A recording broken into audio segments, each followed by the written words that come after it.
का हम कहीं ये भैया लोगन, सबसे पहले तो कॉमेडी आईपीएस आ करीमन भैया के तरफ से रौरे सबन के प्रणाम करतनी हमार भैया लोगन। का करी, कुछ दवाइल बा आ कुछ चियारी चियारी पसारतनी हमार भैया, इहो आज सूख जाई तो सोचतनी कि सजियल दमरिया करा दी। अब वहीं ले जाने हमार मौसा बाना नाई अइला ए भैया, बियाह है अब वहीं ले भइल नहीं, अकेले छटपटाइल बानी आ चल तनी तनी थोड़ा देर और पसारब आ ओकरे बाद चलब घरे दतुअन कुल्ला करब।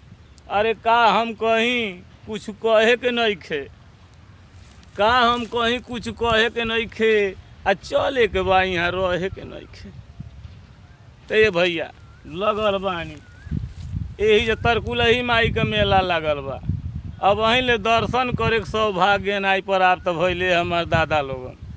सोचा तनी हाली हाली दंवरिया हो जाए तो चली जाती।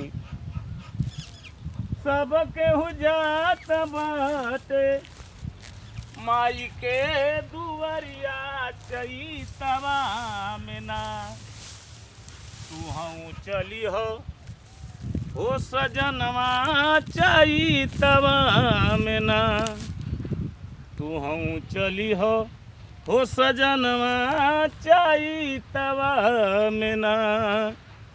आज भैया 2 घंटा में सूख जाई आ टटरहा के कान मिमोर के लेके आई आ दंवरी कराई आ दंवरी आज हो जाई तो भैया हम बिहने तरकुलहा माई के दर्शन करे चली जाई।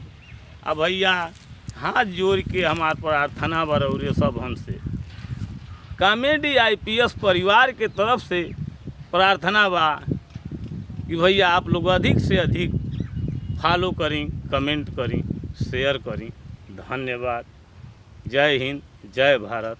भैया लोगन देखता बाड़ा, देख ला बोझी बोझा तनी हमारे ऊपर हमारे कॉमेडी आईपीएस परिवार के तनी भैया आशीर्वाद बनाई सबन, रौरे सबन के अंगूठा में ताकत बा।